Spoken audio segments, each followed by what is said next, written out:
नमस्कार, जय हिंद। कैसे हैं आप सब? आई होप आप सभी लोग अच्छे हैं और आप सबों की प्रिपरेशन बहुत अच्छे तरीके से हो रही है।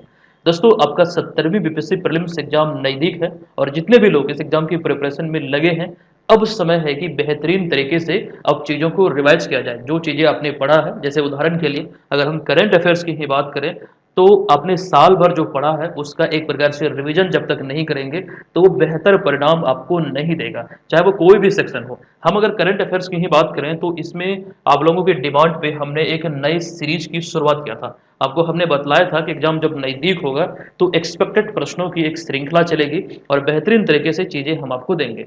और इसी कड़ी में ये एक नई सीरीज की शुरुआत हुई थी, जिसमें हमने आपसे दावा किया है कि 1750 एमसीक्यू हम आपको करवाने वाले हैं, जो कि जनवरी 2023 से नवंबर 2024 तक के प्रश्नों का इस सीरीज में संग्रह होगा। इसकी खास बात यहाँ पर यह है कि ये जो क्वेश्चन आप देखेंगे, एक तो ये टेस्ट फॉर्मेट में होगा इस वीडियो में या फिर इस सीरीज में, लेकिन इसका जो पीडीएफ फाइल हम आपको देंगे, ये जो 1850 जो क्वेश्चन है, इस ये तो एमसीक्यू है, लेकिन जो इसका डिटेल डिस्क्रिप्शन है, जो डेली करंट अफेयर्स वाले क्लास में हम आपको पढ़ाते हैं, समझ लीजिए कि प्रत्येक प्रश्न में 5 से 7 पॉइंट होंगे। तो उससे मिलते जुलते यानी कि रिलेटेड फैक्ट जो बीपीएससी का जो खास करके अभी का जो बदलता हुआ स्वरूप है, जो मिलता जुलता प्रश्न पूछा जाता है, उससे रिलेटेड जो होते हैं, वो चीज़ें आपको पीडीएफ में मिल जाएगी। इस वीडियो सीरीज को आप एक टेस्ट के रूप में लीजिए और प्रत्येक सेट में हम 35 प्रश्न आपके लिए रखे हैं। ठीक है, जिस प्रकार से अगर आगामी 70वीं बीपीएससी प्रीलिम्स की ही बात करें तो करंट अफेयर्स के वहाँ पर लगभग 35 से 38 या फिर मैक्सिमम 40 प्रश्न हो सकते हैं। तो उसी के अनुरूप एक सेट मान के चलिए, यहाँ पर प्रत्येक वीडियो में आपको देखने को मिलेगा। ये इसका दूसरा सेट है। अगर आपने पहला नहीं देखा है तो उसे जरूर देखेगा। और आपको बतला दूं कि हमारे जितने भी स्टडी मटेरियल और नोट्स होते हैं, खास करके आपके 70वीं बीपीएससी प्रीलिम्स के लिए, आपको ध्यान रखना हमारे तमाम study material, notes, PDF, test series, current affairs का पूरा पैकेज, जो सीरीज चलती है करंट अफेयर्स की, वो तमाम चीज़ें, खास करके यहाँ पर जो लिखा हुआ है, जैसे कि लाइव टेस्ट की बात करें या फिर टेस्ट सीरीज की बात करें, इसमें 40 फुल लेंथ है, 90 प्लस सेक्शनल टेस्ट है। ये तमाम चीज़ें बीएम ऑनलाइन लर्निंग एप्लीकेशन के जरिए आप इस कोर्स के माध्यम से प्राप्त कर सकते हैं। एक नाम मात्र की फी पर ये आपके लिए उपलब्ध है और वो सभी चीज़ें हम आपको इस कोर्स में देंगे जो आपके प्रारंभिक परीक्षा के लिए नेसेसरी है। इससे आपकी तैयारी बेहतर होगी और टेस्ट सीरीज जो इसमें लगभग 130 प्लस आपको मिलेगा, इससे आप अपनी तैयारी का आकलन कर पाएंगे। आप खुद का मूल्यांकन कर पाएंगे कि तैयारी का जो स्तर है वो क्या है। ठीक है, तो ये ध्यान रखिए, हजारों छात्र इसको ऑलरेडी ज्वाइन कर चुके हैं, आप भी इसे जरूर ज्वाइन कर लीजिए। ठीक है, इसी मतलब कोर्स में आपको तमाम पीडीएफ मिलते हैं। अब देखिए, ये इस वीडियो सीरीज का दूसरा पार्ट है। तो दूसरे पार्ट में हम स्टार्ट करेंगे प्रश्न संख्या 36 से। पिछले पार्ट में हम आपको 1 से 35 तक करवा चुके थे। अब शुरू करते हैं यहाँ पर आज की इस वीडियो का पहले प्रश्न से। तो देखिए, पहला प्रश्न यानी कि 36 नंबर जो प्रश्न है यहाँ पर, 36 नंबर प्रश्न है कि अप्रैल 2024 में बिहार के किस जिले के मूल निवासी हरेंद्र सिंह को भारतीय राष्ट्रीय महिला हॉकी टीम का कोच नियुक्त किया गया है? आपको बताना है कि इस प्रश्न का जो राइट आंसर है ये क्या होगा। आप यहाँ पर ये ध्यान रखिए, मैंने पहले भी बोला है आपको, आप इसे टेस्ट के रूप में लीजिए। समझिए कि आप एग्जाम हॉल में बैठे हुए हैं और ये 35 प्रश्न आपके क्वेश्चन पेपर में है, आपको हल करना है। वीडियो के अंत में हमें कमेंट करके बताना है कि आपका स्कोर क्या रहा। प्रश्न आपके समक्ष है, आंसर कीजिए। यहाँ पर मैं 5 से 6 सेकंड का टाइम आपको दूंगा, आपको आंसर करना है। देखिए, इसमें जो विकल्प आपको दिए गए हैं, यहाँ पर है सारण, सिवान, गोपालगंज और पटना। तो विकल्पों के आधार पर जो इसका राइट आंसर होगा, जो भारतीय राष्ट्रीय महिला हॉकी टीम के कोच नियुक्त हुए हरेंद्र सिंह, ये सारण के रहने वाले हैं। अच्छा, एक बात हमने पहले भी आपको बतलाया है बिहार के प्रमंडल को लेकर, ये बहुत कॉमन सी जानकारी है, खास करके ये आपको ध्यान रखना चाहिए। जैसे आप सभी जानते हैं कि बिहार में 38 जिले हैं, उसी प्रकार से अगर आपसे ये पूछा जाए कि बिहार में कितने प्रमंडल हैं, यानी कि कितने डिवीजन में बिहार को बांटा गया है, तो वो 9 डिवीजन है। और हमने आपको बतलाया था पूर्णिया, सारण, कोसी, मुंगेर, भागलपुर, दरभंगा, मगध, पटना, तिरहुत, ये 9 प्रमंडल हैं। और इसी में एक प्रमंडल है सारण प्रमंडल, जिसमें ये 3 जिले आते हैं जो विकल्प में आपको दिख रहा है। एक तो सारण हो गया, फिर सिवान हो गया और गोपालगंज हो गया। अच्छा, एक बात और याद रखिएगा, नया एक रिपोर्ट आया है, रिपोर्ट के आधार पर बिहार में अगर हम जिलों की बात करें या फिर ओवरऑल प्रमंडल की हम बात करें, तो सारण प्रमंडल, उसमें भी गोपालगंज, सिवान आदि जो है, ये पासपोर्ट बनाने में पूरे बिहार में अव्वल है। ये चीज ध्यान रखिएगा। ठीक है, फिलहाल यहाँ पर इसका जो राइट आंसर है यह है सारण। और विकल्प नंबर ए इस प्रश्न का राइट आंसर हो जाएगा। उसके बाद दूसरा प्रश्न यानी कि 37 नंबर प्रश्न आपके समक्ष है कि फरवरी 2024 में नंदकिशोर यादव बिहार विधानसभा के नए स्पीकर बने हैं। बताएं कि निम्न में से किस दल से वे संबंधित हैं। देखिए इस तरह के भी प्रश्न एग्जाम में बनते हैं, या फिर आपसे ये पूछा जाएगा कि वर्तमान में बिहार विधानसभा के जो अध्यक्ष या फिर स्पीकर हैं वो कौन है। ये नाम आपको ध्यान रखना, नंदकिशोर यादव है। यहाँ पर हमने इसमें रिलेट करके पूछा है कि वे किस राजनीतिक दल से संबंधित है, भाजपा, जदयू, राजद या फिर कांग्रेस। देखिए नंदकिशोर यादव जो ये संबंधित है भारतीय जनता पार्टी से, अतः विकल्प नंबर ए इस प्रश्न का राइट आंसर हो जाएगा। चलिए यहीं पर अगर आपसे ये पूछा जाए, देखिए ऐसे तो यहाँ पर एक कॉमन सा सवाल है कि बिहार में लोकसभा की कितनी सीटें हैं। अभी 18वां लोकसभा चुनाव संपन्न हुआ है, आप सभी को हमने इसको लेकर डिटेल जानकारी दिया है। बिहार में लोकसभा की सीटों की बात करें तो 40 सीटें हैं। ठीक है, ये कॉमन सी जानकारी है, सभी लोगों को पता होगा जितने लोग आप यहाँ पे वीडियो देख रहे हैं। लेकिन अगर हम यहाँ पे पूछें बिहार में विधानसभा की कितनी सीटें हैं, आप लोगों को मालूम होना चाहिए, आप लोग जानते भी होंगे 243 सीटें हैं बिहार में विधानसभा की। ठीक है, तो ये तमाम बातें ध्यान रखें। हालांकि विधानसभा को लेकर और भी हमने आपको बताया कि विधानसभा का जो नेता होता है संबंधित राज्य के मुख्यमंत्री होते हैं। ठीक है, तो विकल्प नंबर यहाँ पर ए इस प्रश्न का राइट आंसर होगा भारतीय जनता पार्टी। अब देखिए यहाँ पर हमारा अगला प्रश्न है कि हाल ही में किस राज्य की, देखिए प्रश्न हाल ही में किस राज्य की आपदा प्रबंधन प्राधिकरण द्वारा नीतीश, NITISH, इसका जो पूरा नाम होता है नीतीश का, यह है novel initiative technological intervention for safety of human life नामक एक सुरक्षा डिवाइस लॉन्च किया है। किस राज्य की आपदा प्रबंधन प्राधिकरण द्वारा यह नीतीश नाम का एक सुरक्षा डिवाइस लॉन्च किया गया। हमने डिटेल इन्फॉर्मेशन इसको लेकर दिया है, तस्वीर भी हमने आपको दिखलाया था। आपको बता दो, अगर डेली करंट अफेयर्स के क्लासेस को आप लोग फॉलो नहीं कर रहे हैं तो उसे जरूर फॉलो कीजिएगा। इस तरह का संग्रह आपको कहीं नहीं मिलेगा देखने को। फिलहाल यहाँ पर इसका आंसर कीजिए कि इसका राइट आंसर क्या होगा। तो नीतीश नाम से जो सुरक्षा डिवाइस लॉन्च किया गया था ये बिहार के द्वारा। अच्छा, पीडीएफ आप लोग जरूर डाउनलोड कीजिएगा, बीपीएससी मेकर एप्लीकेशन या फिर BM online learning application download कीजिएगा। फ्री वीडियोज वाला सेक्शन होगा होम स्क्रीन पर, वहां पर क्लिक करेंगे तो एक साइड वीडियोज का ऑप्शन होगा, एक साइड पीडीएफ का ऑप्शन होगा। ये तमाम पीडीएफ जो आपको इसमें मिलेंगे, इस सीरीज की हम बात कर रहे हैं, ये सभी हमने निःशुल्क रखा, आप लोग देखिएगा, उसका प्रिंट जरूर करिएगा, ये बहुत हेल्पफुल आपको होने वाली है। ठीक है, चलिए यहाँ पर हम चलते हैं अगले प्रश्न पे। अच्छा, अगर आप लोग पूरा कंप्लीट पैकेज चाहते हैं तो वो आपको कोर्स में मिल जाएगा एप्लीकेशन पे, तो वहीं पर देखिए। यहाँ पर अगला प्रश्न है 39 नंबर कि राष्ट्रपति द्रौपदी मुर्मू द्वारा 5 सितंबर 2024 को शिक्षक दिवस के अवसर पर बिहार के डैश शिक्षकों को राष्ट्रीय शिक्षक पुरस्कार 2024 से सम्मानित किया गया। बहुत ही इंपॉर्टेंट प्रश्न है, और ये आपको ध्यान रखना है कि पहले भी हमने इसकी चर्चा ऑलरेडी आपके साथ कर दिया है। पिछले 2-3 साल से जो हम करंट अफेयर्स आपको पूरी निरंतरता के साथ देते हैं, तो ये तमाम चीज़ों पर हमारी नज़र रहती है। तो इस बार की बात करें तो यहाँ पर आपको बताना है कितने शिक्षकों को राष्ट्रीय शिक्षक पुरस्कार से सम्मानित किया गया। बिहार से कुल मिला के 6 शिक्षकों की सूची भेजी गई थी राज्य सरकार के द्वारा। तो उसमें से अगर हम बात करें कुल कितने शिक्षकों को सम्मानित किया गया, तो शिक्षक दिवस के अवसर पर बिहार के 2 शिक्षक को सम्मानित किया गया। अतः विकल्प नंबर बी यहाँ पर इस प्रश्न का राइट आंसर हो जाएगा। आप लोग आंसर को काउंट करते रहिएगा, आपको आंसर का मतलब जितने प्रश्न सही करेंगे वो आपको कमेंट बॉक्स में लिखना है। नेक्स्ट 40 नंबर प्रश्न है कि निम्नलिखित में से बिहार से एकमात्र दिव्यांग एथलीट, उनका नाम क्या है। यहाँ पर दिव्यांग एथलीट डैश पेरिस पैरालंपिक 2024 में भारतीय दल का हिस्सा था, हालांकि वो कोई मेडल जीत पाने में असमर्थ रहे। इसको लेकर हम ऑलरेडी आपके साथ चर्चा कर चुके हैं। ध्यान देने वाली बात यहाँ पर यह है कि यहाँ पर बात हो रही है पेरिस पैरालंपिक गेम 2024 के, तो पैरा एथलीट की यहाँ पर बात हो रही है। तो बताना इसमें इसका राइट आंसर कौन होगा। देखिए एक तो यहाँ पर जो विकल्प आपको दिख रहा है, ये शैलेश कुमार जो आप देख रहे हैं, ये जमुई के रहने वाले हैं, और यही इस प्रश्न का राइट आंसर होगा। अब यहाँ पर 2-3 बातें मैं जो बोलने वाला हूँ उसको ध्यान से समझिएगा। सबसे पहले तो शैलेश कुमार पैरा एथलीट जमुई के रहने वाले हैं, बिहार की तरफ से भारतीय दल का हिस्सा था, पेरिस पैरालंपिक गेम 2024 में पार्टिसिपेट किया था। तो पैरा एथलीट में एक नाम है शैलेश कुमार जो कि जमुई के। लेकिन अगर हम बात करें यहाँ पर पेरिस ओलंपिक की, तो ओलंपिक में भी बिहार से एक नाम शामिल है, वो नाम आपको ध्यान रखना है श्रेयसी सिंह, शूटिंग में, जो कि बिहार में आपको ध्यान रखना है कहाँ से, जमुई, जमुई की विधायक है दोनों, मतलब यहाँ पर आपको ये ध्यान रखना है शैलेश कुमार भी जमुई से संबंधित है और श्रेयसी सिंह जो कि ओलंपिक में बिहार से भारतीय दल का हिस्सा थी वो भी जमुई से ही संबंधित है, बीजेपी विधायक।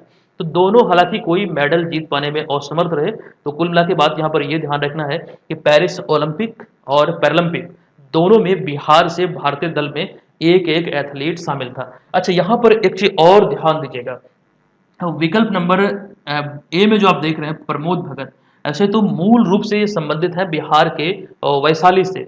ये पैरा एथलीट हैं, बैडमिंटन खेलते हैं, पैरा बैडमिंटन, लेकिन इन पर कुछ प्रतिबंध लगा था जिस वजह से ये पैरा ओलंपिक में पार्टिसिपेट नहीं कर पाए पेरिस वाला। हालांकि यहाँ पर एक बात ये भी समझना है, जरूर ये बिहार में जन्मे हैं लेकिन पैरा बैडमिंटन में उड़ीसा का प्रतिनिधित्व करते हैं। तो मूल रूप से संबंध यहाँ पर ये ध्यान रखिएगा, प्रमोद भगत बिहार की तरफ से नहीं खेलते हैं, उड़ीसा राज्य का प्रतिनिधित्व करते हैं पैरा बैडमिंटन में। अब आई होप यहाँ पर इतनी चीजें आप समझ चुके हैं, ठीक है। अच्छा, एक सवाल और यहाँ पर आपसे पूछा जा सकता है, ओलंपिक में 2024 में अगर हम बात करें तो भारत ने 6 पदक अपने नाम किया, ठीक है, और वहीं पर पैरालंपिक में बात करें तो भारत ने 29 पदक अपने नाम किया। एक बात और समझ लीजिएगा, ओलंपिक में 2020 वाला जो संस्करण था उसमें भारत ने 7 पदक अपने नाम किया था ओलंपिक में, लेकिन वही 2024 ओलंपिक में भारत ने 6 पदक अपने नाम किया, घट गया। ये बात यहाँ पर हुई ओलंपिक की। पैरालंपिक की बात करें तो पैरालंपिक 2020 में भारत ने 19 पदक अपने नाम किया था और यही 2024 में बढ़कर हो गया 29 पदक, ठीक है। तो ये चीजें आप लोग ध्यान रखिएगा, एग्जाम में पूछे जा सकते हैं ये तमाम चीजें। ऑलरेडी हम आपको डेली करंट अफेयर्स वाली क्लास में जानकारी देते रहे हैं और तमाम चीजें आप लोगों को याद भी होगी, ऐसा मुझे लग रहा है, क्योंकि जितनी मेहनत हमने किया है आप लोगों को भी उतना मेहनत करना चाहिए, तभी जाके याद होगा। चलिए, 41 नंबर प्रश्न है कि हाल ही में 13 अप्रैल 2024 को जालियांवाला बाग नरसंहार कांड को 105 वर्ष पूरा हुआ है। हमने इसमें प्रश्न अराइज किया है, बताएं कि उस समय ब्रिटिश भारत के वायसराय कौन थे। बहुत इंपॉर्टेंट प्रश्न है, बताइए इसका राइट आंसर क्या होगा। उस समय ब्रिटिश भारत के वायसराय कौन थे। आप लोग जानते हैं 13 अप्रैल 1919 को जालियांवाला बाग हत्याकांड हुआ था और पूछा गया है कि उस समय ब्रिटिश भारत के वायसराय कौन थे, तो लॉर्ड चेम्सफोर्ड। अगर विकल्प नंबर सी आप लोग टिक किए हैं तो बिल्कुल यहाँ पर आपका करेक्ट आंसर हो जाएगा। अगले प्रश्न पे आते हैं, प्रश्न है कि निम्नलिखित में से किस बॉलीवुड अभिनेता को Dada Saheb Phalke international film festival 2024 में बेस्ट एक्टर का अवार्ड से सम्मानित किया गया है। बताइए इस प्रश्न का राइट आंसर क्या होगा। अच्छा दोस्तों, आप लोगों को एक इंटरेस्टिंग बात मैं यहाँ पर आपको बताने वाला हूँ। देखिए, करेंट अफेयर्स के हजारों चैनल हैं, हजारों कोचिंग होंगे भारत में, ठीक है, ये आप सभी जानते हैं। यूट्यूब पर भी बहुत सारे हैं, मतलब ऑनलाइन की अगर हम बात करें। लेकिन आपको बता दूं कि आप में से ही बहुत सारे लोगों ने ये कंप्लेन हमको किया है कि सर जहां पर भी बिहार करंट अफेयर्स के हम क्वेश्चन देखते हैं वो लगता है कि आपका ही पढ़ाया हुआ है, आपका ही लिखा हुआ है। ये प्रूफ हम हमारे पास है जो आप लोग हमें देते हैं व्हाट्सएप के थ्रू या फिर कॉल पे बताते हैं। तो जब मैं उस चीज़ को पर्सनली देखता हूं तो मुझे भी लगता है कि ये जो टेक्स्ट, जो शब्द यहाँ पर लिखा गया वो हमारे द्वारा ही लिखा गया है। इस चीज़ को मैं स्वीकार करता हूँ कि करेंट अफेयर्स पे किसी का अधिकार नहीं है, लेकिन जो लिखने की शैली है, जैसे ये प्रश्न जो हमने लिखा है वो लिखने की शैली, जो इसका विकल्प है, ये सभी चीज़ों को देख के, मान लीजिए एक दो प्रश्न मैच कर गया संयोग से, लेकिन बल्क में 15 क्वेश्चन, 20 क्वेश्चन या फिर पूरा का पूरा पीडीएफ जो है बिहार स्पेशल का, वो तो संभव नहीं है मैच करना। तो आप लोगों जो इस तरह का कंप्लेन करते हैं आप लोग, तो उससे यही प्रतीत होता है कि वो तमाम चीज़ें बिहार का खास करके वो हमारे द्वारा ही तैयार किया हुआ है। तो एक बहुत बड़ी बात है, बहुत जगह आपको मिलेगा, कई सारे पब्लिकेशन ऐसे, मैं यहाँ पर नाम नहीं लूँगा, जो कि हमारे कंटेंट को लेकर ही 2024 में बिहार करंट अफेयर्स का ही कंटेंट को लेकर के बुक को छाप दिए हैं और इसका बाकायदा हमारे पास प्रूफ भी है। जो हम क्वेश्चन तैयार करते हैं जहाँ पर रफली वर्क होता है, फिर ये एकदम से पीपीटी में तैयार होता है, वो पीडीएफ में फिर जाता है, फिर वीडियो वगैरह बनता है, वो चीज़ें हमारे पास प्रूफ के तौर पर मौजूद हैं, ठीक है। तो बस आप लोगों से यही अनुरोध है कि वीडियो को आप लोग अधिक से अधिक शेयर कीजिए, लाइक कीजिए और एक बात जरूर ध्यान रखिएगा, ओरिजिनल कंटेंट को पढ़िए। इससे आपको फायदा ये होगा कि जो भी चीज़ें अपडेट होती रहती हैं, जैसे मान लीजिए कि जो चीज़ें हमने पिछले 1 साल में पढ़ाया है उसमें बहुत सारे ऐसे डेटा हैं जो चेंज हुए हैं, बहुत सारी नियुक्तियां चेंज हुई हैं, बहुत सारे रेटिंग जो आए हैं उसमें भी चेंजेस हुए हैं। तो वो चीज़ें आपको वहाँ पर अपडेट करके नहीं दी जाती है, क्योंकि उन्होंने उस पर मेहनत ही नहीं किया है। बस उनका मेहनत यह है कि कंटेंट को उठाया, एकदम से स्कैन करके, उन लोगों के पास बहुत सारा जुगाड़ होता है, बहुत सारे जुगाड़ मतलब जुगाड़ टेक्नोलॉजी लगा के वो उस तरह का कर देते हैं। तो अपडेट वहाँ पर आपको नहीं मिलेगा। तो हमारे पास से जो ओरिजिनल कंटेंट आपको मिलेगा उसमें अपडेट मिलता रहेगा। बस आप लोग सपोर्ट करते रहिएगा, और इस चीज़ की हमें बहुत ज़रूरत है कि जिस प्रकार से मेहनत हम आपके लिए करते हैं, कंटेंट आपको देते हैं, नो डाउट ऐसा कहीं आपको नहीं मिलेगा। आप लोग सपोर्ट कीजिएगा तो हमारा नाम भी, हमारी पहचान भी एक अलग स्तर पे जाएगी। ठीक है, अब यहाँ पे देखिए, इसका जो राइट आंसर होगा, यहाँ पे पूछा गया है कि किस बॉलीवुड अभिनेता को Dada Saheb Phalke international film festival 2024 में बेस्ट एक्टर का अवार्ड से सम्मानित किया गया है। देखिए, इसका जो राइट आंसर होगा ये होगा विकल्प नंबर ए। अगर आप शाहरुख खान इस प्रश्न का करेक्ट आंसर किए हैं तो बिल्कुल करेक्ट होगा, शाहरुख खान ही इसका राइट आंसर है। उसके बाद आते हैं अगले प्रश्न पे। देखिए, अगला प्रश्न आपके समक्ष है कि बताएं कि किस देश के फोटोग्राफर एलेक्स डॉसन ने under water photographer of the year 2024 का पुरस्कार जीता है या फिर अपने नाम किया है। इंपॉर्टेंट प्रश्न है। हम आपको ऑलरेडी बता चुके हैं कि इस सीरीज में जितने भी प्रश्न आप देखेंगे, मेरे अनुसार ये सभी प्रश्न इंपॉर्टेंट है, एक्सपेक्टेड प्रश्न है, वो हम यहाँ पर आपको यहाँ पर इस सीरीज में दे रहे हैं। तो under water photographer of the year 2024 का पुरस्कार एलेक्स डॉसन ने अपने नाम किया है। प्रश्न हमने इसमें अराइज ये किया है कि वे किस देश के हैं, किस देश के फोटोग्राफर हैं। अगर आपने यहाँ पर विकल्प नंबर डी यानी कि स्वीडन को सेलेक्ट किया है, स्वीडन को टिक किया है, तो आप यहाँ पर बिल्कुल करेक्ट है। नेक्स्ट प्रश्न पे आते हैं। ये प्रश्न आपके समक्ष है कि किस देश के ग्रामीण क्षेत्रों में स्वास्थ्य सेवाएं मुहैया करने वाले डॉक्टरों या फिर चिकित्सकों के एक एकीकृत संगठन को हाल ही में रेमन मैग्सेसे पुरस्कार से सम्मानित किया गया है। देखिए, पेन पेंटर पुरस्कार हो गया, रेमन मैग्सेसे पुरस्कार हो गया, और भी कई सारे पुरस्कार, या फिर बुकर पुरस्कार से संबंधित प्रश्न ऑलरेडी पूछा जा चुका है। ये चीजें इंपॉर्टेंट होती है। पिछला वाला जो करंट अफेयर्स का मतलब क्लास था, डेली करंट अफेयर्स का, वहां पर भी ये तमाम चीजों को लेकर हमने चर्चा किया है। अच्छा, रेमन मैग्सेसे पुरस्कार को लेकर रिसेंटली हमने आपको जानकारी दिया है। अब यहाँ पर देखिए, उसी में से ये जो प्रश्न आप यहाँ पर देख रहे हैं कि किस देश के ग्रामीण क्षेत्रों में स्वास्थ्य सेवाएं मुहैया करने वाले डॉक्टरों या फिर चिकित्सकों के एक एकीकृत संगठन को हाल ही में रेमन मैग्सेसे पुरस्कार से सम्मानित किया गया है। ये किस देश से संबंधित है? तो जो राइट आंसर यह है विकल्प नंबर डी। अगर आप थाईलैंड को टिक किए हैं तो बिल्कुल यहाँ पर आपका करेक्ट आंसर हो जाएगा थाईलैंड। चलिए, अगला प्रश्न है कि हाल ही में खबरों में रहा प्रोजेक्ट मोरनी, बहुत इंपॉर्टेंट है, प्रोजेक्ट मोरनी का संबंध निम्नलिखित में से किससे है? देखिए, प्रोजेक्ट मोरनी को लेकर भी आपको बतलाया गया है। हालांकि जितने प्रश्न यहाँ पर है सभी को लेकर आपको जानकारी ऑलरेडी दिया गया है। प्रोजेक्ट मोरनी का संबंध है गूगल डीप माइंड से। ठीक है, गूगल डीप माइंड जो कि गूगल की एक कंपनी है, इसका जो पेरेंट कंपनी वो गूगल है, ये अल्फाबेट है, सॉरी। तो उसी का खास करके ये संबंध मतलब प्रोजेक्ट मोरनी का जो संबंध है वो गूगल डीप माइंड से है। अच्छा, एक प्रश्न जो भी हम बोल रहे थे कि गूगल की जो पेरेंट कंपनी है वो अल्फाबेट है, इसमें बहुत सारी कंपनियां हैं, उतना डिटेल में मत जाइए, फिलहाल यहाँ पर ये ध्यान रखें, इसका राइट आंसर है गूगल डीप माइंड। उसके बाद आते हैं अगले प्रश्न पे। देखिए, अगला प्रश्न है 46 नंबर की 26 जुलाई से 11 अगस्त 2024 तक पेरिस फ्रांस में आयोजित हुई ओलंपिक खेलों में बिहार के कितने खिलाड़ी भाग लिए थे? अभी थोड़ी देर पहले हम इसकी चर्चा ऑलरेडी आपके साथ कर चुके हैं। देखिए, कंफ्यूजन यहाँ पर हो सकता है, लेकिन प्रश्न को बारीकी से समझिएगा। जिस भी एग्जाम में नेगेटिव मार्किंग हो, कम से कम प्रश्न को एकदम अच्छी तरीके से पढ़ने का प्रयास कीजिएगा। एक छोटा सा गलती भी आपका जो जाना हुआ चीज है, जो याद किया हुआ चीज है, आपको वो बर्बाद कर सकता है, बहुत नीचे मतलब आपका स्कोर को ले जा सकता है। हम बात यहाँ पर कर रहे हैं ओलंपिक खेलों में। ऐसा इसलिए भी होता है क्योंकि एग्जाम हॉल में समय को लेकर हड़बड़ी होती है थोड़ी सी। तो आपको रूम जहाँ पर आप स्टडी करते हैं अपने रूम में या फिर कहीं पर लाइब्रेरी में, तो वहाँ पर आपको ये चीज़ अनुभव नहीं होगा। एग्जाम हॉल में ये चीज़ आपको फील होगा कि समय बहुत कम है, तेजी तेजी में गलती हो जाता है। इस चीज़ को ध्यान रखिए। तो ओलंपिक खेलों की ही सिर्फ बात हो रही है, पैरालंपिक की हम यहाँ पे चर्चा नहीं कर रहे हैं। तो ओलंपिक खेलों में बिहार के केवल एक खिलाड़ी शामिल थी, जिनका नाम क्या था अभी हम आपको बतला रहे थे, जमुई की बीजेपी विधायक श्रेयसी सिंह शूटिंग में।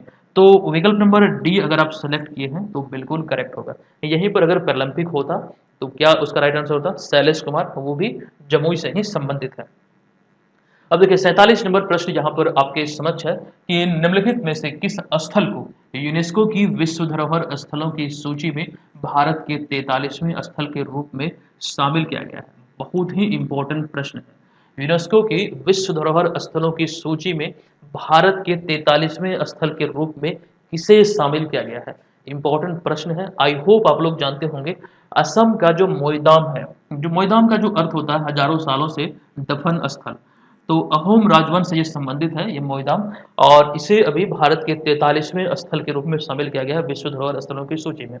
अब इसी चीज को अगर बिहार के संदर्भ में आपसे एग्जाम में पूछा जाए तो आपसे ये पूछा जा सकता है कि यूनेस्को विश्व विरासत स्थलों की संख्या बिहार में कितनी है?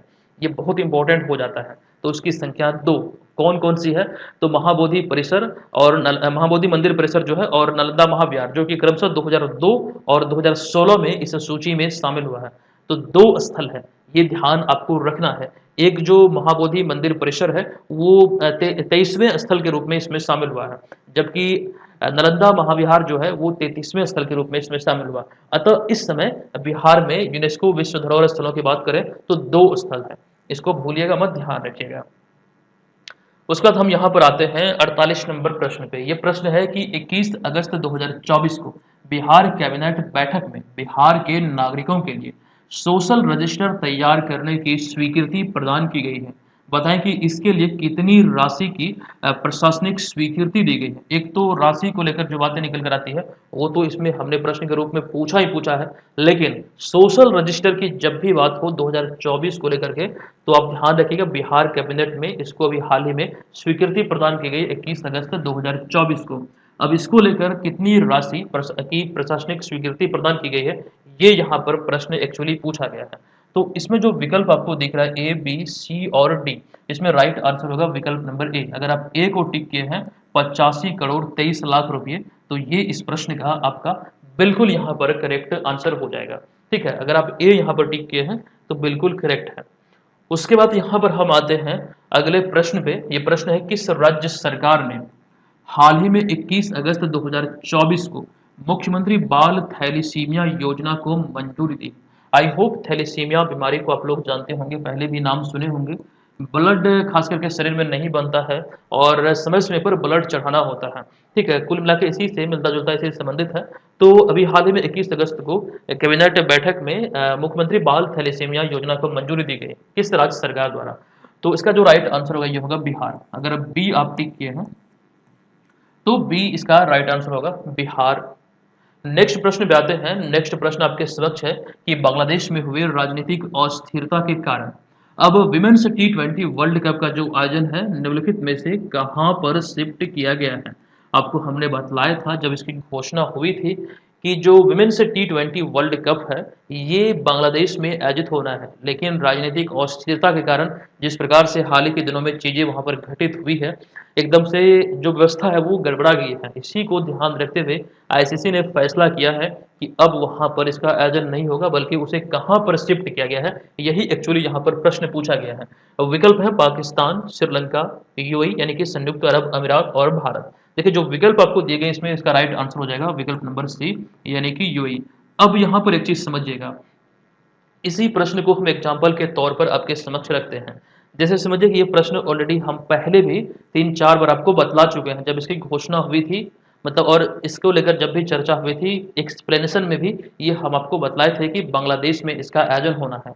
बुक जो आपको मार्केट में मिलेगा हमारे कंटेंट का कॉपी किया हुआ, वहां पर आप पढ़ लेंगे, याद कर लेंगे बांग्लादेश। अगर दूसरा सोर्स से आप करंट अफेयर्स नहीं पढ़े हैं तो समझिएगा आप वहां पर फंस सकते हैं, क्योंकि अब इसमें बदलाव हो चुका है, शिफ्ट किया गया यूएई में, तो ये चीज़ें आपको वहाँ पर नहीं मिलेगा। यही बेहतरीन प्रयास कीजिए कि चीज़ें हर हमेशा अगर अपडेट रहती है करंट अफेयर्स में तो वो आपके लिए कहीं ना कहीं बेहतर होगी। ठीक है, इस चीज़ को ध्यान रखना पड़ेगा और इस चीज़ को आपको खुद समझना पड़ेगा क्या आपके लिए जरूरी है, क्या आपके लिए इंपॉर्टेंट है।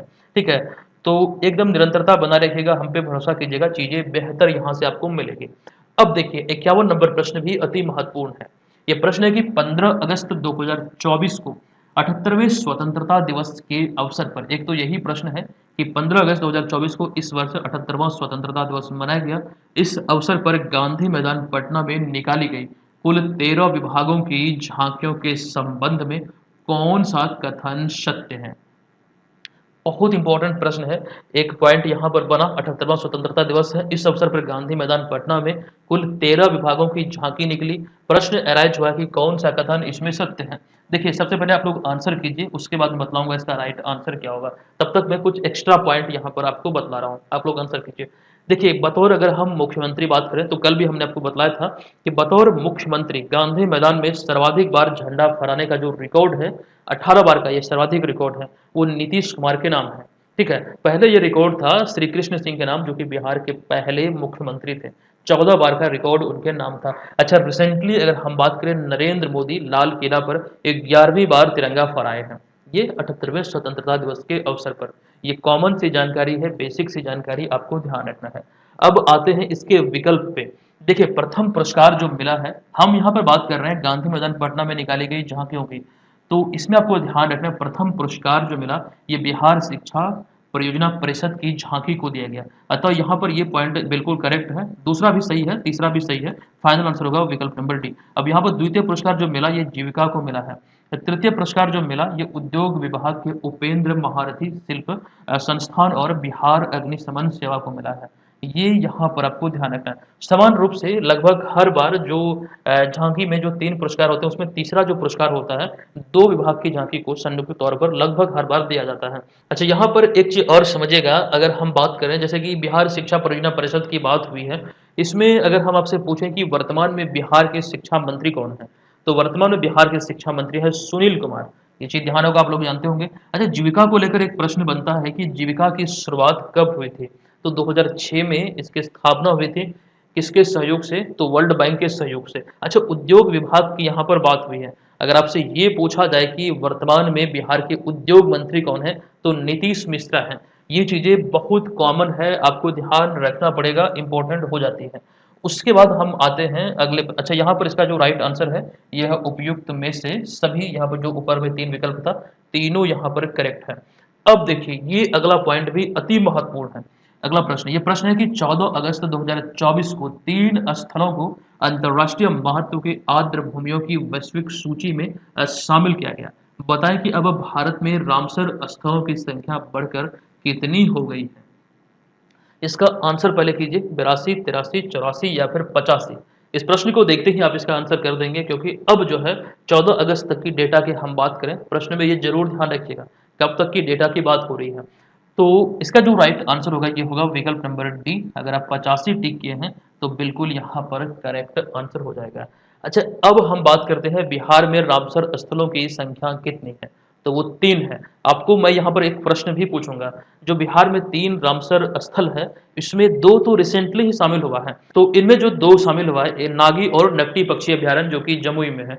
तो कुल मिला के 3 हो गया बिहार में रामसर स्थलों की संख्या।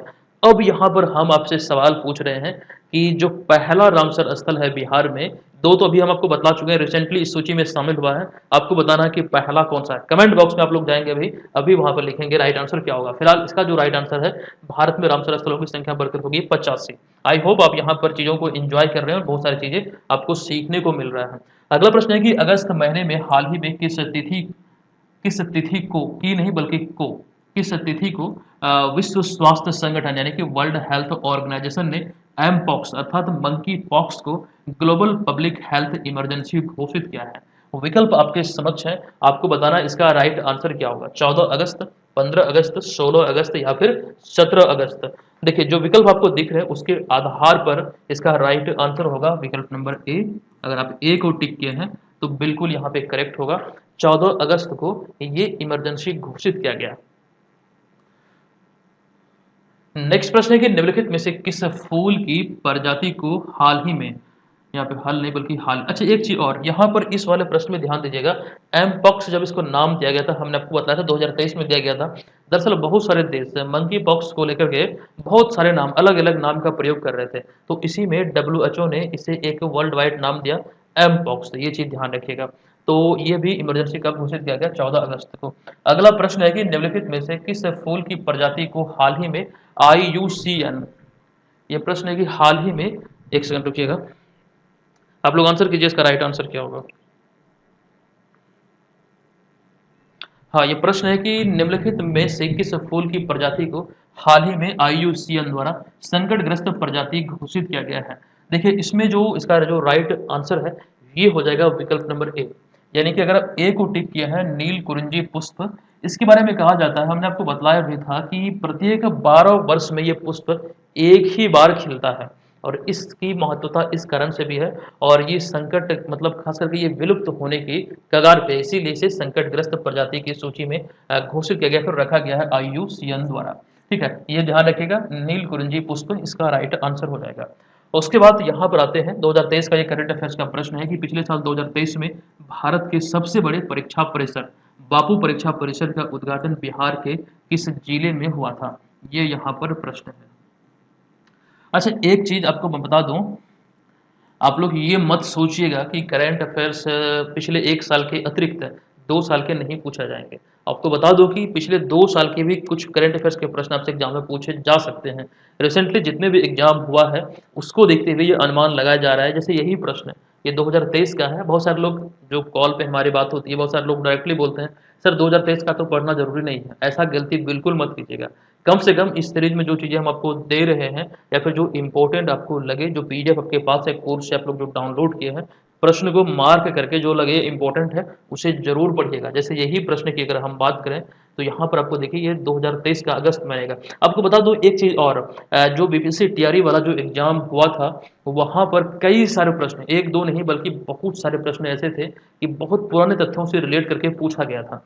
तो उसी को ध्यान रखते हुए ये मत कीजिएगा कि सिर्फ 6 महीने या साल भर का करंट अफेयर्स पढ़ के आपको जाना है, बहुत बड़ी गलती आप कर देंगे। ठीक है, तो यहाँ पर जो चीज़ें हम आपको बतला रहे हैं, हमारी बातों को ध्यान समझिएगा और उसे फॉलो करने का प्रयास कीजिएगा। फिलहाल यहाँ पर जो इसका राइट आंसर है, परीक्षा केंद्र बापू परीक्षा परिसर का उद्घाटन बिहार में कहाँ पर किया गया था? अच्छा, एक था बापू टावर। हमने आपको बतलाया भी था बापू टावर और बापू परीक्षा परिसर।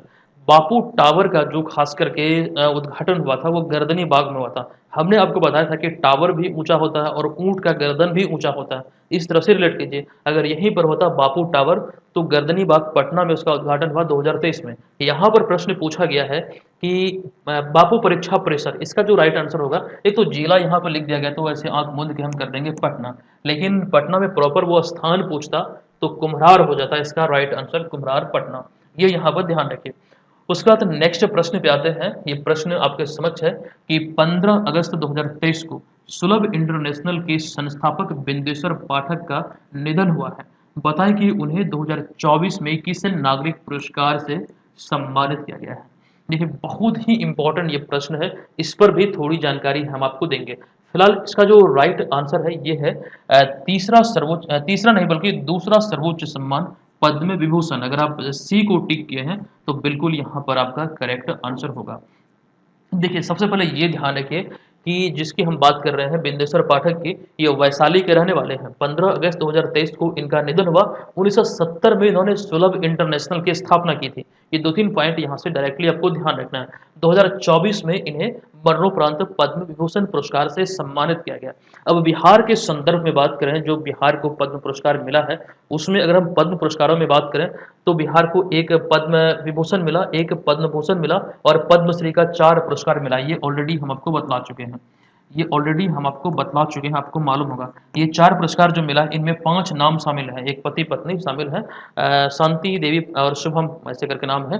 तो ये पति पत्नी को मिला, कुल मिला के 4 मिला पद्मश्री का पुरस्कार, एक पद्म विभूषण का, एक पद्म भूषण का और भारत रत्न भी मिला है 49वें भारत रत्न के रूप में कर्पूरी ठाकुर को, जो कि एक मिला है 49वां भारत रत्न के रूप में। ठीक है, कर्पूरी ठाकुर। तो ये चीजें यहाँ पर ध्यान रखिए। और इसी दौरान हमने ये भी आपको बतलाया था, कुल मिला के अब तक 5 बिहारी ऐसे हुए हैं, 5 महान शख्स जो बिहार से संबंधित हैं जिन्हें भारत रत्न अब तक मिल चुका है। और यही प्रश्न को लेकर जब हम आपको जानकारी दे रहे थे, एक पॉइंट हमने आपको ये भी बतलाया था कि बक्सर डुमराव में जन्मे उस्ताद बिस्मिल्लाह खां एकमात्र ऐसे शख्स हैं बिहार के जिन्हें भारत का चारों सर्वोच्च सम्मान मिला है, भारत रत्न, पद्म विभूषण, पद्म भूषण और पद्मश्री।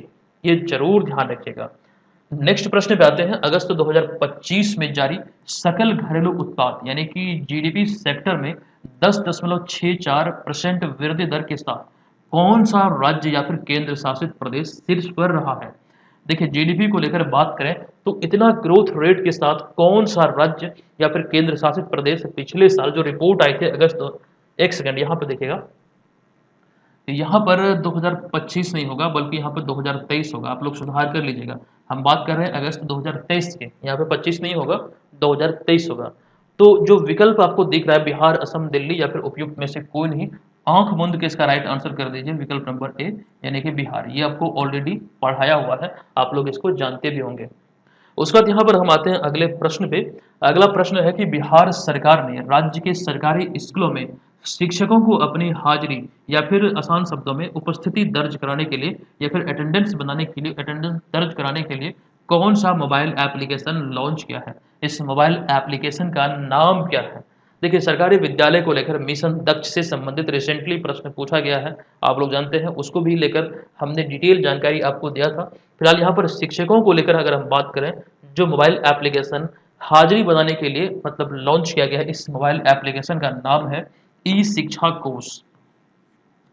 अगर बहुत सारे लोग यहाँ पर एक बात ये बता दूँ, बहुत सारे लोग आप में से ऐसे भी हैं जो ऑलरेडी बीपीएससी टीआरई में उनका सिलेक्शन हुआ है, ऑलरेडी जॉब भी कर रहे हैं। आप लोग में से बहुत सारे लोग ऐसे होंगे जो हमारी बात होती है, आप लोग बताते हैं, तो वो 70वीं बीपीएससी प्रीलिम्स की भी प्रिपरेशन में लगे हैं। अगर आप में से कोई ऐसा है तो कमेंट बॉक्स में यहाँ पर जरूर लिखिएगा, क्योंकि कॉल पे लगभग हमारी जो बात होती है आप लोग बताते रहते हैं सर मैं यहाँ पे भी कार्य कर रहा हूँ, आपसे बहुत हेल्प हुई, ये चीज़ें आप लोग बोलते हैं। तो आप लोग कमेंट में एक बार अपनी उपस्थिति जरूर दर्ज कीजिएगा, कितने लोग ऐसे हैं जो भी जॉब कर रहे हैं और इस वीडियो को देख रहे हैं, जो खास करके 70वीं बीपीएससी प्रीलिम्स के प्रिपरेशन में है। अब हम आ चुके हैं 59 नंबर प्रश्न पे। ये प्रश्न है कि किस देश ने दक्षिण अफ्रीका को हराकर 29 जून 2024 को 17 साल बाद आईसीसी टी20 क्रिकेट विश्व कप पुरुष कैटेगरी का 2024 का 9वां संस्करण का खिताब जीता है?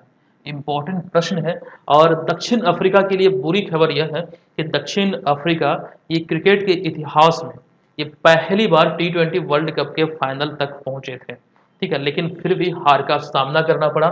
इस खिताब को भारत ने अपने नाम किया, दूसरी बार अपने नाम किया, दक्षिण अफ्रीका को हराकर 29 जून 2024 को। अतः विकल्प नंबर ए अगर आप टिक किए हैं तो बिल्कुल यहाँ पर इस प्रश्न का करेक्ट आंसर होगा। 17 साल बाद भारत ने इस खिताब को अपने नाम किया है।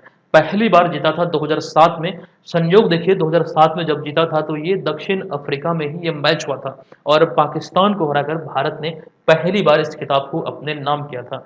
इंपॉर्टेंट है, ध्यान आपको रखना है। नेक्स्ट प्रश्न है कि संयुक्त राष्ट्र संघ यानी कि यूनाइटेड नेशंस कार्यालय द्वारा हालिया जारी एक रिपोर्ट के अनुसार विश्व में नशा करने वालों की संख्या कितनी प्रतिशत बढ़कर 29.2 करोड़ पहुंच गई है? ये पूरे विश्व को लेकर एक रिपोर्ट जारी की गई है नशा करने वालों को लेकर यूनेस्को द्वारा, यूनेस्को नहीं बल्कि संयुक्त राष्ट्र संघ द्वारा, यूएन द्वारा। फिलहाल जो विकल्प यहाँ पर आप देख रहे हैं, विकल्पों के आधार पर जो इसका राइट आंसर होगा ये होगा विकल्प नंबर ए। अगर आप ए को टिक किए हैं 20% बढ़ोतरी के साथ ये पहुंच गया है 29.2 करोड़, ठीक है, ये यहाँ पर आपको ध्यान रखना, यही इसका राइट आंसर होगा जो रिपोर्ट में कहा गया है। नेक्स्ट प्रश्न पे आते हैं, हाल ही में किस सुप्रसिद्ध लेखिका को प्रतिष्ठित पेन पिंटर पुरस्कार 2024 से सम्मानित किए जाने की घोषणा हुई है? ये 2023 24 को लेकर के है, लेकिन 2023 को लेकर जो माइकल रोसेन को, जो इंग्लैंड के मतलब लेखक हैं, उनको एक पेन पिंटर पुरस्कार दिया गया। माइकल रोसेन उनका नाम है। लेकिन यहाँ पर 2024 को लेकर हमने आपसे पूछा है, तो इसमें जो विकल्प आपको दिए गए हैं इनमें ध्यान दीजिएगा, राइट आंसर होगा अरुंधति रॉय। अगर आप इसको करेक्ट किए हैं तो बिल्कुल आपका यहाँ पर राइट आंसर हो जाएगा। 2024 का पेन पिंटर पुरस्कार से सम्मानित करने की घोषणा हुई अरुंधति रॉय। निम्नलिखित में से किस पूर्व बल्लेबाज को हाल ही में पाकिस्तान महिला क्रिकेट टीम का मुख्य कोच नियुक्त किया गया है, या फिर यूं कहें हेड कोच नियुक्त किया गया है? और विकल्प आपके समक्ष है, देखिए वीरेंद्र सहवाग, मोहम्मद वसीम, सरफराज खान या फिर यूसुफ पठान।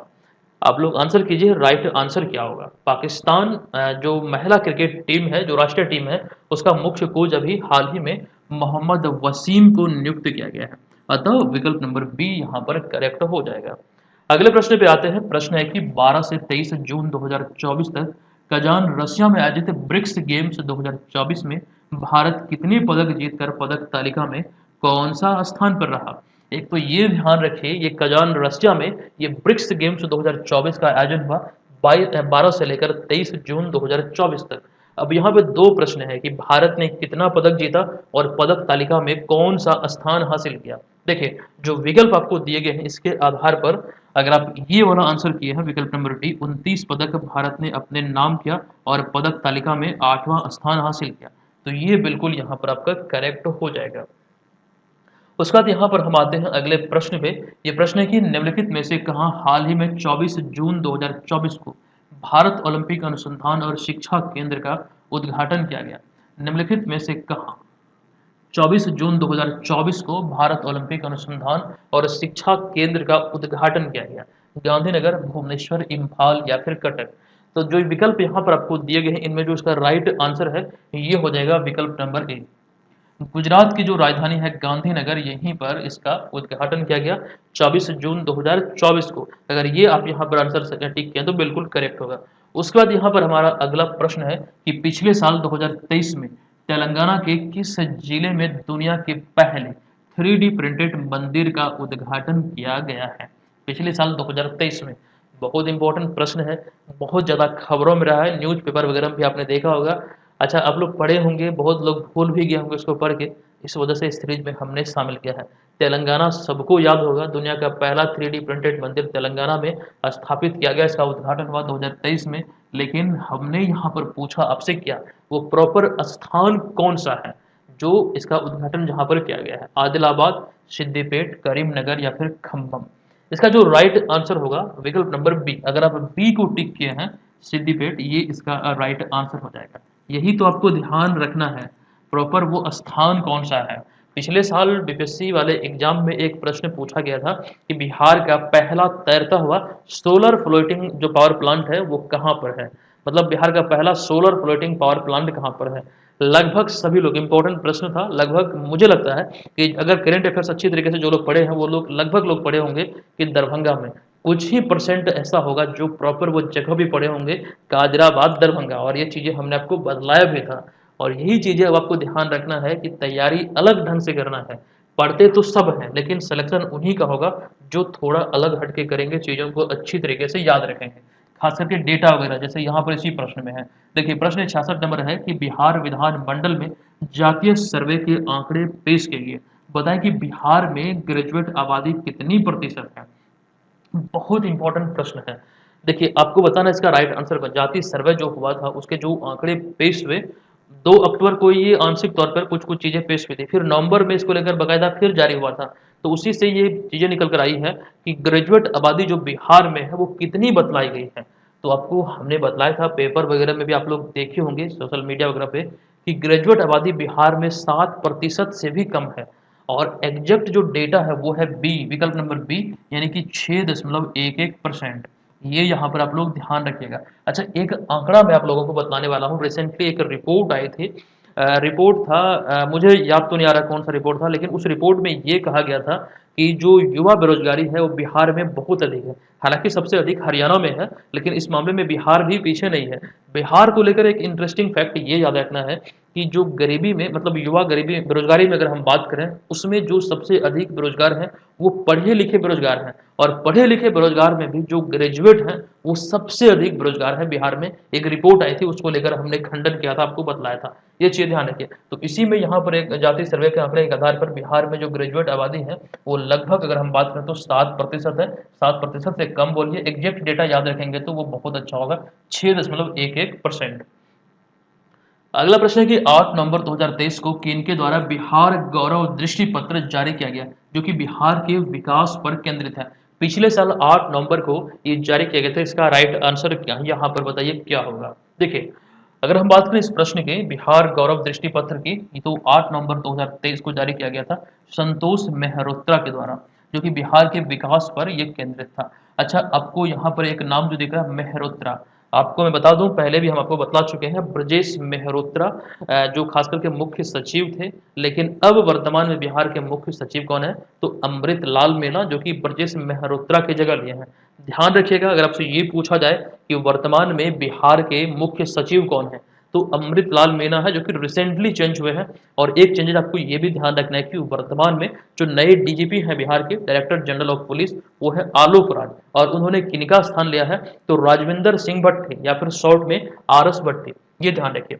नेक्स्ट प्रश्न पे आते हैं। प्रश्न है कि मार्च 2024 में किस देश को खसरा रुबेला से निपटने के प्रयासों के लिए प्रतिष्ठित खसरा और रुबेला चैंपियन वैश्विक पुरस्कार से सम्मानित किया गया है? देखिए, मार्च 2024 में सम्मान दिया गया, किस देश को दिया गया, यही यहाँ पर पूछा गया है। जो प्रयास है इसको, उसके उन्मूलन को लेकर, इसकी समाप्ति को लेकर, तो खसरा और रुबेला चैंपियन वैश्विक पुरस्कार से सम्मानित किया गया भारत को। तो विकल्प नंबर बी यहाँ पर अगर आप टिक किए हैं, ये इस प्रश्न का राइट आंसर हो जाएगा। 69 नंबर प्रश्न है कि मार्च 2024 में निम्नलिखित में से किन्हें ब्रिटेन के राजा किंग्स चार्ल्स तृतीय द्वारा नाइट की उपाधि से सम्मानित किया गया? इंपॉर्टेंट प्रश्न है, मार्च 2024 से ये भी संबंधित है। ब्रिटेन के राजा किंग्स चार्ल्स तृतीय द्वारा नाइट की उपाधि से सुनील मित्तल को सम्मानित किया गया। विकल्प नंबर बी अगर आप टिक किए हैं तो बिल्कुल करेक्ट होगा। बी नंबर यहाँ पर इसका राइट आंसर है। नेक्स्ट प्रश्न है कि निम्नलिखित में से किसे 14 अक्टूबर 2024 को 75वें अंतर्राष्ट्रीय अंतरिक्ष यात्री सम्मेलन में विश्व अंतरिक्ष पुरस्कार से सम्मानित किया जाएगा? इंपॉर्टेंट प्रश्न है, जो कि 75वां अंतर्राष्ट्रीय अंतरिक्ष यात्री सम्मेलन में विश्व अंतरिक्ष पुरस्कार से सम्मानित होगा 14 अक्टूबर 2024 को।